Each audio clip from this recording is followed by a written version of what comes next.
Hello my dears, നമ്മൾ ഇന്ന് discuss ചെയ്യാൻ പോകുന്നത് കേരളത്തിലൂടെ കടന്നു പോകുന്ന ദേശീയപാതകളെ പറ്റിയിട്ടാണ്. അപ്പൊ പ്രധാനമായിട്ടും കേരളത്തിൽ കൂടെ കടന്നു പോകുന്ന ദേശീയപാതകളുടെ എണ്ണം ചോദിച്ചു കഴിഞ്ഞാൽ എത്ര എണ്ണം പറയണം? 11 വേണം പറയാൻ വേണ്ടിയിട്ട്. ആദ്യത്തെ ദേശീയപാത എന്ന് ചോദിച്ചു കഴിഞ്ഞാൽ NH-47 ഏതാണ്? NH-47 നമുക്ക് കേരളത്തിലെ ആദ്യത്തെ ദേശീയപാത എന്ന് പറഞ്ഞത്. ആദ്യത്തെ ദേശീയപാത NH-47. കേരളത്തിൽ കൂടി കടന്നു പോകുന്ന ഏറ്റവും നീളം കൂടിയ ദേശീയപാത എന്ന് പറഞ്ഞിരിക്കുന്നത് NH-66. NH-66. അപ്പൊ അതായത് NH-47 അതുപോലെ തന്നെ NH-17, അത് രണ്ടും കൂടെ ചേർന്നിട്ടാണ് ഇപ്പം കേരളത്തിൽ കൂടിയിട്ട് പുതിയ NH-ന്റെ പേര് 66 എന്ന് പറഞ്ഞിരിക്കുന്ന പേരിൽ വന്നിരിക്കുന്നത്. പണ്ട് ഇതിന്റെ പേര് 47 അതുപോലെ തന്നെ 17 എന്നാണ്. നമുക്ക് ഓരോന്നും ഡീറ്റെയിൽഡ് ആയിട്ട് തന്നെ നോക്കാവുന്നതാണ്. എല്ലാവർക്കും വീഡിയോയിലേക്ക് സ്വാഗതം. ഇപ്പൊ നീളം കൂടിയ ദേശീയപാത എന്ന് ചോദിച്ചു കഴിഞ്ഞാൽ ഏത് വേണം പറയാൻ? 66. ഇനി ഏറ്റവും നീളം കുറഞ്ഞത് എന്ന് ചോദിച്ചു കഴിഞ്ഞാൽ 966 ആണ്. ഇത് കുണ്ടന്നൂറിനെയും വെല്ലിംഗ്ടണിനെയും തമ്മിൽ ബന്ധിപ്പിക്കുന്ന ദേശീയ പാതയാണ്. ഇതിന്റെ പഴയ പേര് 47A എന്നാണ്. പഴയ പേരെന്താണ്? 47A എന്നാണ്. ഏതിന്റെ പേര്? ഏറ്റവും നീളം കുറഞ്ഞ ദേശീയപാത ആയിട്ടുള്ള 966Bയുടേത് പഴയ പേര് 47A ആണ്. വെല്ലിംഗ്ടൺ ദ്വീപിനെ കുണ്ടന്നൂർ എന്ന് പറയുന്ന സ്ഥലവുമായിട്ട് ബന്ധിപ്പിക്കുന്നതാണ് ഇതെന്ന് പറയുന്നത്. ഇനിയും കൂടുതൽ ജില്ലകളിലൂടെയിട്ട് കടന്നു പോകുന്ന ദേശീയ പാതയാണ് ഏത്? NH-66. 9 ജില്ലകളിൽ കൂടിയിട്ട് ഇത് കടന്നു പോകുന്നുണ്ട്. ഇനിയും കേരളത്തിലേക്ക് തമിഴ്നാട്ടിൽ നിന്ന് പാലക്കാട് ചുരം വഴി പ്രവേശിക്കുന്ന പാത ഏതെന്ന് ചോദിച്ചു കഴിഞ്ഞാൽ NH-544. 544. അതായത് വാളയാർ ഇടപ്പള്ളി എന്ന് പറഞ്ഞ് ബന്ധിപ്പിക്കുന്ന സ്ഥലങ്ങൾ വേണമെങ്കിൽ നമുക്ക് അങ്ങനെ ഓർത്ത് വെച്ചേക്കാം. അല്ലെങ്കിൽ ദേശീയപാത അതായത് സേലം മുതൽ എറണാകുളം വരെയുള്ള ദേശീയപാതയാണ് 544. അതാണ് പാലക്കാട് ചുരം വഴിയിട്ട് കടന്നു പോകുന്ന ദേശീയപാത എന്ന് ചോദിച്ചു കഴിഞ്ഞാലും 544 നമ്മൾ ഓർത്ത് വെച്ചിരിക്കണം. ഡീറ്റെയിൽഡ് ആയിട്ട് നമ്മൾ പറയാൻ പോകുന്നുണ്ട്, സോ ശ്രദ്ധിച്ചിരിക്കുക കേട്ടോ. ഇനിയും ട്രാവൻകൂർ സ്റ്റേറ്റ് ട്രാൻസ്പോർട്ട് ഡിപ്പാർട്ട്മെന്റ് ആരംഭിക്കുന്നതിന് നേതൃത്വം നൽകിയത് ആര്? CP രാമസ്വാമി അയ്യർ ആണ്. തിരുവിതാംകൂർ സ്റ്റേറ്റ് ട്രാൻസ്പോർട്ട് ഡിപ്പാർട്ട്മെന്റ് ആരംഭിക്കുന്നതിന് നേതൃത്വം നൽകിയത്. ഇനി ഈ ഒരു ഡിപ്പാർട്ട്മെന്റ് സ്ഥാപിച്ച വർഷം 1938. ട്രാവൻകൂർ സ്റ്റേറ്റ് ട്രാൻസ്പോർട്ട് ഡിപ്പാർട്ട്മെന്റ് സ്ഥാപിച്ച വർഷം 1938. ഇത് ഉദ്ഘാടനം ചെയ്തത് ശ്രീ ചിത്തിര തിരുനാൾ ആണ്. അപ്പം ഇതിന് നേതൃത്വം നൽകിയത് CP രാമസ്വാമി അയ്യർ, ഇനാഗുറേറ്റ് ചെയ്തത് ചിത്തിര തിരുനാൾ, വർഷം 1938. സംസ്ഥാന പാതകളുടെ അറ്റകുറ്റപ്പണികൾ നടത്തുന്നത് പൊതുമരാമത്ത് വകുപ്പാണ്. കേരളത്തിലെ ആദ്യത്തെ പൊതുമരാമത്ത് വകുപ്പ് നിലവിൽ വന്നത് തിരുവിതാംകൂറിലാണ്. 1823 ആദ്യത്തെ പൊതുമരാമത്ത് വകുപ്പ് നിലവിൽ വന്നത്. 1823. കേരളത്തിലെ ആദ്യത്തെ പൊതുമരാമത്ത് വകുപ്പ് മന്ത്രി എന്ന് പറയുന്നത് TA മജീദ്. ആരാണ്? TA മജീദ് ആണ് പൊതുമരാമത്ത് വകുപ്പിന്റെ മന്ത്രി. ഇനിയും ആദ്യ ഗതാഗത മന്ത്രി എന്ന് ചോദിച്ചു കഴിഞ്ഞാൽ TV തോമസ് ആണ്. അപ്പൊ അറ്റകുറ്റപ്പണികളൊക്കെ നടത്തുന്നത് പൊതുമരാമത്ത് വകുപ്പാണ്. കേരളത്തില് തിരുവിതാംകൂറിൽ 1823 നിലവിൽ വന്നു ഇത് ആദ്യമായിട്ട്. വകുപ്പ് ആദ്യത്തെ മന്ത്രി TA മജീദും ഗതാഗത മന്ത്രി TV തോമസും ആണ്. കേരള ഹൈവേ റിസർച്ച് ഇൻസ്റ്റിറ്റ്യൂട്ട് സ്ഥിതി ചെയ്യുന്നത് കാര്യവട്ടത്താണ്. Highway research institute Karyavattom.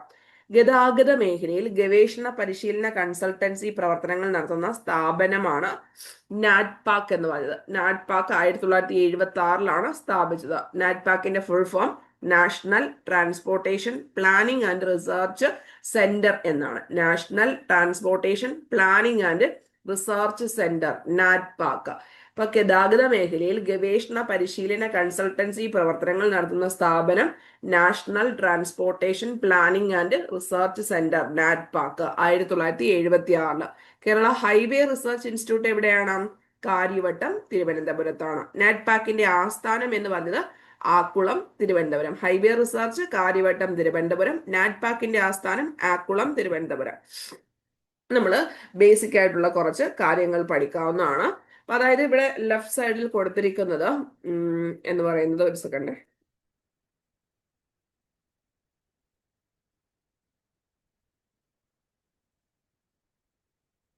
അപ്പൊ ഇവിടെ നമുക്ക് NH 66 മുമ്പ് നമ്മൾ ആദ്യം പറഞ്ഞായിരുന്നല്ലോ. അതായത് കേരളത്തിൽ കൂടി കടന്നു പോകുന്ന ഏറ്റവും നീളം കൂടിയ ദേശീയപാത NH 66. അപ്പൊ അതിന്റെ പഴയ പേര് NH 47 കുറച്ച് ഭാഗം NH 17 കൂടെ ചേരുന്നതാണ് ഇപ്പോഴത്തെ NH 66 എന്ന് പറയുന്നത്. അപ്പൊ ആക്ച്വലി ഇവിടെ നമ്മൾക്ക് തലപ്പാടി മുതൽ ഇടപ്പള്ളി വരെ, അതായത് 47ന്റെ ഭാഗമായിട്ട് തലപ്പാടി മുതൽ ഇടപ്പള്ളി വരെ എന്ന് പറയാം. അല്ലെ, അതിനെയാണ് കൊച്ചി നദി ഇടപ്പള്ളി. തലപ്പാടി മുതൽ ഇടപ്പള്ളി വരെ അത് ഏത് കാറ്റഗറിയിലാണ് വരുന്നത്? 17ന്റെ കാറ്റഗറിയിൽ വരും. തലപ്പാടി മുതൽ ഇടപ്പള്ളി വരെ. 47 ആണ് എങ്കിൽ ഏത് വരുന്നുണ്ട്? ഇടപ്പള്ളി മുതൽ കളിക്കവിള എന്നാണ് പണ്ടത്തെയൊക്കെ പറഞ്ഞത്. ഇപ്പൊ നിങ്ങൾ കാരോട് ഒന്ന് ഓർത്ത് വെച്ചേക്കണം. കാരോട്, അതായത് തലപ്പാടി മുതല് കളിക്കവിളയെന്നോ അല്ലെങ്കിൽ എന്തും പറയാം, ഈ കാരോട് എന്നിട്ടുള്ളതായിരിക്കും പുതിയത് വരുന്നത്. ഇപ്പൊ കാരോടും നിങ്ങൾ ഓർത്ത് വെച്ചേക്കണം. കളിക്കവിളയും പണ്ട് കളിക്കവിള എന്നാണ് പറഞ്ഞത്. ഇപ്പൊ കുറച്ചുകൂടെ ഇത് ചെയ്തിട്ടുണ്ട്, കാരോട് എന്നാണ് പറയുന്നത്. അപ്പം തലപ്പാടി മുതൽ കാരോട് വരെ വരുന്ന ബന്ധിപ്പിക്കുന്നതാണ് ടോട്ടലി NH 66 എന്ന് പറഞ്ഞത്. അത് NH 17ന്റെയും NH 47ന്റെയും ഭാഗമായിട്ടാണ് വരുന്നത്. അപ്പൊ ഈ NH 66 വേറൊരു രീതിയിൽ ഞാൻ കാണിച്ചു തരാം. ഇപ്പൊ കണ്ടോ, അതായത് പനവേൽ കന്യാകുമാരി എന്ന് പറയുന്ന രീതിയിൽ ഇതിനെ കണക്ട് ചെയ്തിട്ടുണ്ട്. അതായത് പനവേൽ മുതൽ കന്യാകുമാരി വരെയുള്ള ഇത് NH 66 ആണ്. അപ്പം ഇവിടെ നമുക്ക് തലപ്പാടി മുതൽ കാരോട്, ഇപ്പൊ ഇങ്ങനെ ഒറ്റയായിട്ട് വേണമെങ്കിൽ പറയാം. ഈ കൺസിസ്റ്റ് ഓഫ് എന്തൊക്കെ വരും? 47ഉം 17ഉം വരുന്നുണ്ട്. മനസ്സിലാവുന്നുണ്ടോ പറഞ്ഞത്? ഈ 47നകത്താണ് ഇടപ്പള്ളി എന്ന് പറയുന്നത്. ഇടപ്പള്ളി ടു കാരോട് എന്ന് നോക്കാം. ഇനി ഈ 17നകത്താണ് ഏതെന്ന് പറയുന്നത്? തലപ്പാടി. അപ്പൊ തലപ്പാടിയാണ് സ്റ്റാർട്ടിങ്. അതായത് തലപ്പാടി മുതൽ ഇടപ്പള്ളി വരെ 17ഉം ഇടപ്പള്ളി മുതൽ കാരോട് വരെ ഏതും വരുന്നുണ്ട്? 47ഉം വരുന്നുണ്ട്. അപ്പൊ NH 17ന്റെയും NH 47ഉം കൂടെ മിക്സ്ഡ് വേർഷൻ ആണ് NH 66 എന്ന് പറയുന്ന പുതിയ പേരിൽ വന്നിരിക്കുന്നത്. അപ്പൊ അതിനകത്ത് ഇപ്പൊ സ്റ്റാർട്ടിങ് എന്ന് പറഞ്ഞാൽ ഈ എന്ത് പറയാം, തലപ്പാടി മുതൽ ഇടപ്പള്ളി വരെ 17ലും ഇനി ഇടപ്പള്ളി മുതൽ കാരോട് വരെ വരുന്നുണ്ട് 47 എന്ന് പറയുന്നത്. മനസ്സിലാവുന്നുണ്ടോ പറയുന്നത്? അപ്പൊ ആ 17ന്റെയും 47ന്റെയും ഒരു മിക്സ്ഡ് വേർഷൻ ആണ് ഏതെന്ന് പറഞ്ഞത്? NH 66 എന്ന് പറയുന്ന പുതിയ പേരില് പനവേൽ മുതൽ കന്യാകുമാരി വരെ വരുന്ന പോർഷൻസ്. കേരളത്തിൽ എന്തൊക്കെയുണ്ട്? തലപ്പാടി മുതൽ കാരോട് വരെയാണ് ഈ ഒരു ലിങ്ക് വരുന്നത്. 669 കിലോമീറ്റർ. ഇതിനെയാണ് നമ്മൾ 9 ജില്ലകളിൽ കൂടിയിട്ട് പോകുന്നു എന്നൊക്കെ മുമ്പേ പറഞ്ഞിട്ടുണ്ടായിരുന്നല്ലോ. ഏറ്റവും നീളം കൂടിയ ദേശീയപാത 66. അപ്പൊ അതിന്റെ പഴയ പേര് 47. ഇനി അതിന്റെ കുറച്ച് ഭാഗം എവിടെയും ഉണ്ട്? 17ലും ഉണ്ട് എന്ന കാര്യം ഓർത്തു വെച്ചേക്കണം. ക്ലിയർ? ഇനി അടുത്തത് NH 544 എന്ന് പറയുന്നതിനകത്ത് രണ്ടാമത്തത്, അതിന്റെ പഴയ പേരെന്താണ്? NH 47. നമ്മൾ മുമ്പേ ഈ ഫസ്റ്റിനകത്ത് 66 പറഞ്ഞതിനകത്തും കുറച്ച് പോർഷൻസ് ഉണ്ടല്ലോ. അപ്പൊ NH 47 ഏതു പേരിലാണ്? ഇപ്പം 544 എന്ന് പറയുന്ന പേരിലും ഉണ്ട്. അതായത് സേലം മുതല് എറണാകുളം വരെ എന്ന് പറയാം, അല്ലെങ്കിൽ വാളയാർ മുതൽ ഇടപ്പള്ളി വരെ എന്നും പറയാം. വാളയാർ ടു ഇടപ്പള്ളി വരെ പോകുന്നതാണ് ഏത്? 544 എന്ന് പറയുന്നത്. 544 എന്ന് പറഞ്ഞിരിക്കുന്നത്. പഴയ പേര് NH 47 ആണ്. വാളയാർ മുതൽ ഇടപ്പള്ളി വരെ എന്ന് പറയാം. വാളയാർ മുതൽ ഇടപ്പള്ളി വരെ എന്നിട്ടുള്ള കാര്യം പറയാവുന്നതാണ്. അല്ല എങ്കിൽ സേലം മുതൽ എറണാകുളം വരെ എന്ന് പറയാം. ആ ഒരു സ്ലൈഡിലൂടെ ഞാൻ കാണിച്ചു തരാം. അപ്പൊ ഇവിടെ NH 544 കണ്ടല്ലോ. സേലം മുതൽ ഇടപ്പള്ളി വരെയാണ്, അല്ലെങ്കിൽ വാളയാർ മുതൽ ഇടപ്പള്ളി വരെ 146 കിലോമീറ്റർ ആണ് ഏകദേശം ഒരു നീളം എന്ന് പറയുന്നത്. 544 എന്ന് പറഞ്ഞിരിക്കുന്നത്. ഇനി അടുത്ത ഒരു പോയിന്റ് എന്ന് പറഞ്ഞിരിക്കുന്നത് NH 85. ഏതാണ്? NH 85. അതായത് ബോഡിമേട്ട് എന്ന് പറയുന്നൊരു പ്രദേശം നിങ്ങൾ കേട്ടിട്ടുണ്ടോ? ബോഡിമേട്ട്, അതായത് ബോഡിമേട്ട് മുതൽ കൊച്ചി വരെ ഉള്ളതാണ് ഏതെന്ന് പറയുന്നത്? അല്ലെങ്കിൽ കുണ്ടന്നൂർ, കൊച്ചിയിലെ കുണ്ടന്നൂർ. അത് രണ്ടും ഒന്ന് പഠിച്ചു നോക്കണേ. ബോഡിമേട്ട് മുതൽ കുണ്ടന്നൂർ വരെയുള്ള ദേശീയപാതയാണ് NH 85 എന്ന് പറഞ്ഞിരിക്കുന്നത്. അല്ലെങ്കിൽ എന്തു പറയാം? കൊച്ചി മുതല് തൊണ്ടി എന്നൊക്കെ പറയും. എന്താണ്? തൊണ്ടി എന്നൊക്കെ പറയും. ചിലർ ദോണ്ടി എന്ന് പറയും. നിങ്ങൾ എന്തായാലും തൊണ്ടി എന്നൊക്കെയാണ് കൊടുക്കുന്നത്, തോണ്ടി എന്നൊക്കെ ഓർക്കാം. അപ്പൊ അതാണ് NH85 എന്ന് പറഞ്ഞിരിക്കുന്നത്. അതിന്റെ പഴയ പേരാണ് NH49 എന്ന് പറയുന്നത്. കൊച്ചി മുതൽ അതായത് കുണ്ടന്നൂർ, കൊച്ചിയിലെ കുണ്ടന്നൂർ മുതൽ ബോഡിമെട്ട് വരെ നീങ്ങുന്ന ഒരു ദേശീയ പാതയാണ് NH85. ഓൾഡ് നെയിം NH49 എന്നാണ്. അല്ലെങ്കിൽ കൊച്ചി മുതൽ തോണ്ടി പോയിന്റ് എന്ന് പറയാം. അപ്പൊ അതൊന്ന് കാണിച്ചു തരാം. അതായത് കൊച്ചി മുതൽ തോണ്ടി പോയിന്റ്, ചിലർ തോണ്ടി കാണും. അല്ലെങ്കിൽ കൊച്ചി ടു ബോഡിമെട്ട്, ഏത് വേണമെങ്കിലും നമുക്ക് പരീക്ഷയ്ക്കകത്ത് വരാവുന്നതാണ്. സോ NH85 എന്ന് പറഞ്ഞിരിക്കുന്നത് അത്രയാണ്. കൊച്ചി മുതൽ തോണ്ടി പോയിന്റ് വരെയാണ് ഈ ഒരു പോയിന്റ്. അതിന്റെ പഴയ പേരെന്തെന്നാണ് നമ്മൾ പറഞ്ഞത്? NH49 എന്നാണ് പറഞ്ഞത്. അപ്പം NH85 എന്ന് പറഞ്ഞാൽ കൊച്ചി മുതൽ തോണ്ടി പോയിന്റ് വരെ, കൊച്ചി അല്ലെങ്കിൽ ബോഡിമേട്ട് വരെ ഇൻക്ലൂഡ് ചെയ്തതാണ് NH85 എന്ന് പറഞ്ഞത്. അടുത്തത് NH183 എന്ന് പറഞ്ഞത് ദിണ്ടുഗൽ, കൊല്ലം അല്ലെങ്കിൽ കുമളി, കൊല്ലം എന്നൊക്കെ നമുക്ക് പറയാം. NH183 പരീക്ഷയ്ക്കകത്ത് വന്നിട്ടുള്ളതാണ്. ദിണ്ടുഗൽ, കൊല്ലം അല്ലെങ്കിൽ ദിണ്ടിഗൽ എന്നും ദിണ്ടുഗൽ എന്നൊക്കെ പറയും. ദിണ്ടിഗൽ കൊട്ടാരക്കര എന്ന് പറയും, കൊട്ടാരക്കര കുമളി എന്നൊക്കെ പറയും. ശരിക്കും പറഞ്ഞാൽ കൊല്ലമാണ് അവിടെ വരുന്നത് കേട്ടോ. ചിലതിനകത്തൊക്കെ കൊട്ടാരക്കര എന്ന് വരെയാണ് പറഞ്ഞിരിക്കുന്നത്. അപ്പൊ നിങ്ങൾ കൊല്ലം എന്നൂടെ ജസ്റ്റ് ഓർത്ത് വെച്ചേക്കണേ. ദിണ്ടുഗൽ കൊല്ലം അല്ലെങ്കിൽ ദിണ്ടുഗൽ കൊട്ടാരക്കര, കുമളി കൊട്ടാരക്കര അല്ലെങ്കിൽ കുമളി കൊല്ലം, രണ്ട് പോയിന്റ് വന്നു കഴിഞ്ഞാലും NH183 ആണെന്ന കാര്യം ഒന്ന് ഓർത്ത് വെച്ചേക്കണം. അതൊന്നുകൂടെ കാണിച്ചു തരാം. NH183 എന്ന് പറഞ്ഞു കഴിഞ്ഞാൽ കൊല്ലം, കോട്ടയം, കുമളി എന്നാണ്. അപ്പൊ ഇവിടെ ചില കേസിനകത്ത് പറയുമ്പോൾ കൊട്ടാരക്കരയും കൂടെ അങ്ങ് പറയുന്നുണ്ട്. സോ NH183 എന്ന് പറയുന്നത് NH220 ആണ് അതിന്റെ പഴയ പേര്. നമ്മൾ പരീക്ഷയ്ക്കകത്ത് ഈ പറഞ്ഞിരിക്കുന്ന ദിണ്ടുഗൽ കൊല്ലം എന്നിട്ടാണ് പറഞ്ഞ് പരീക്ഷയ്ക്കകത്ത് വന്നിട്ടുള്ളത്. സോ നിങ്ങൾ അതുകൂടെ ഓർത്ത് വെച്ചിരിക്കാവുന്നതാണ്. കുമളി കൊല്ലം എന്ന് പറഞ്ഞാലും ദിണ്ടുഗൽ കൊല്ലം എന്ന് പറഞ്ഞാലും ഏത് തന്നെയാണ്? NH183 തന്നെയാണ്. അടുത്തത് NH744 എന്ന് പറഞ്ഞിരിക്കുന്നത് തിരുമംഗലം മുതൽ കൊല്ലം വരെയാണ്. തിരുമംഗലം മുതൽ കൊല്ലം വരെയാണ് NH744.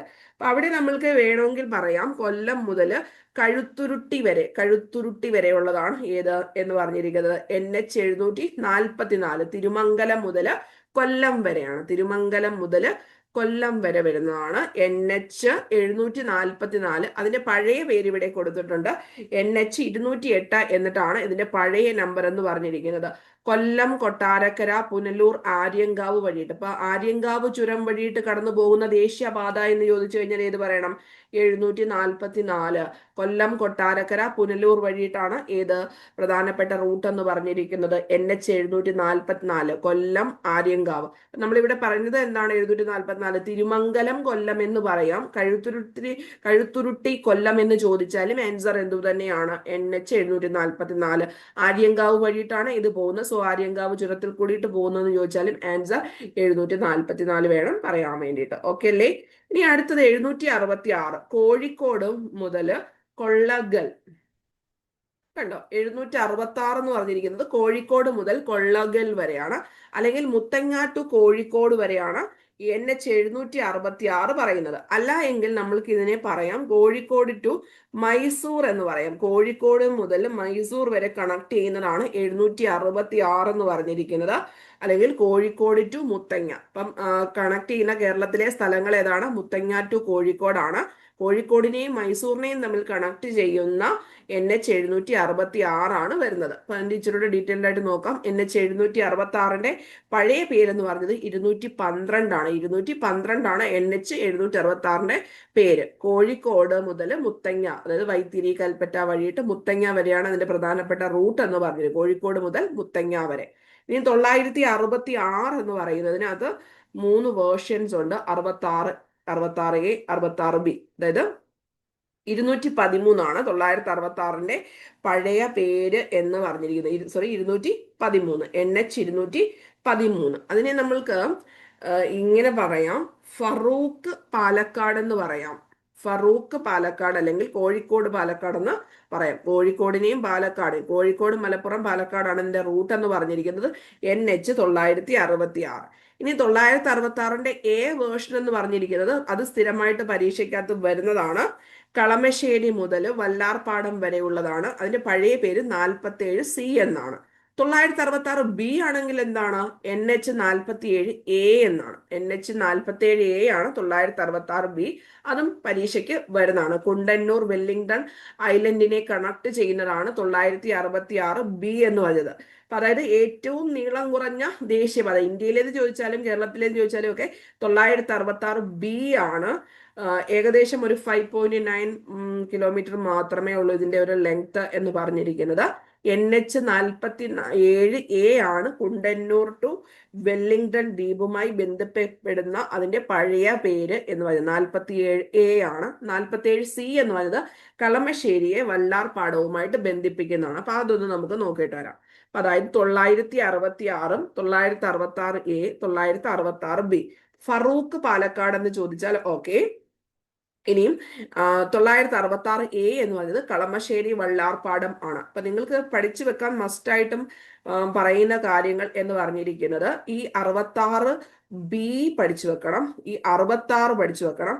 പിന്നെ എന്താണ് പശ്ചിമഘട്ടത്തിലെ പാലക്കാട് ചുരത്തിൽ കൂടി പോകുന്നത്, ആര്യങ്കാവ് ചുരത്തിൽ കൂടിയിട്ട് പോകുന്നത്, പിന്നെ ഡിണ്ടുഗൽ കൊല്ലം ദോണ്ടി പോയിന്റ്, ഇതൊക്കെ മസ്റ്റ് ആയിട്ട് പഠിച്ചു വെച്ചിരിക്കേണ്ട കാര്യങ്ങളാണ്. 966 എന്ന് പറഞ്ഞാൽ ഫറൂഖ് പാലക്കാട്, 66 കളമശ്ശേരി വല്ലാർപാടം. അതിന്റെ എല്ലാം മുഴുവൻ സ്ഥലങ്ങളും പിന്നെ കേരളത്തിൽ കൂടിയിട്ട് ആണ് പോകുന്നത്. നോക്കിക്കേ, കുണ്ടന്നൂർ ഈ പറയുന്ന സംഭവങ്ങളാണല്ലോ മൂന്നെണ്ണവും ഒരുപോലെ തന്നെ വന്നിരിക്കുന്നത്. അപ്പൊ അത്രയും കാര്യങ്ങൾ ഓർത്ത് വെച്ചിരിക്കേണ്ടതാണ്. ഇനി പുതുതായിട്ട് 2 ദേശീയ പാതകളൂടെ നമ്മൾക്ക് പഠിക്കേണ്ടതായിട്ടുണ്ട്. സോ അതുകൊണ്ട് അതിന്റെ പഴയ പേരെന്ന് പറഞ്ഞത് ഇല്ല. അപ്പൊ 183Aയും 185ഉം ആണ് ഇപ്പൊ നിലവിലായിട്ട് ഉണ്ടായിരിക്കുന്നത്. 183Aയും 185ഉം എന്താണ്? 183Aയും 185ഉമാണ്. മുമ്പേ നമ്മൾ 183 പറഞ്ഞു. ഏതാണ്? ദിണ്ടിഗൽ കൊല്ലം എന്ന് പറഞ്ഞത് 183 പറഞ്ഞു. ഇനി 183Aയും 185ഉം നമ്മളിപ്പോ പുതുതായിട്ട് ഉണ്ട്. സോ അതിന് പഴയ പേരില്ല എന്ന് പറഞ്ഞിട്ടുണ്ടല്ലോ. അപ്പൊ ഭരണിക്കാവ് മുതൽ വണ്ടിപ്പെരിയാർ വരെയാണ് ഏതിനകത്ത് വരുന്നത്? 183Aക്കകത്ത് വരുന്നത്. ഭരണിക്കാവ് മുതൽ വണ്ടിപ്പെരിയാർ വരെ ഉള്ളതാണ് ഏത്? 183A എന്ന് പറയുന്നത്.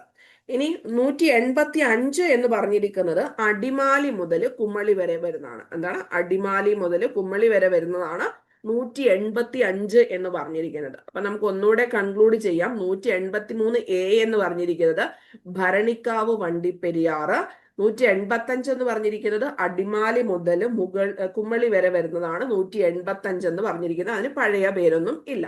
അപ്പൊ ഇവിടെ നമുക്ക് 66-നകത്ത് 17ഉം 47ഉം ഭാഗികമായിട്ട് വരുന്നതാണ്. തലപ്പാടി മുതൽ കാരോട് വരെ എന്ന കാര്യം ഓർത്ത് വെച്ചേക്കണം. തലപ്പാടി മുതൽ കാരോട് വരെ. അപ്പൊ അതിനിടയിൽ എന്തുണ്ട്? ഇടപ്പള്ളി ഉണ്ടെന്ന കാര്യം ഒന്ന് ഓർത്ത് വെച്ചേക്കാം. പണ്ടാണെങ്കിൽ കളീക്കവിള എന്ന് പറയുമായിരുന്നു. ഇനി അടുത്തത്, അതായത് ഇത് നോർമലി പറയുന്നത് ഏത് പോർഷനാണ്?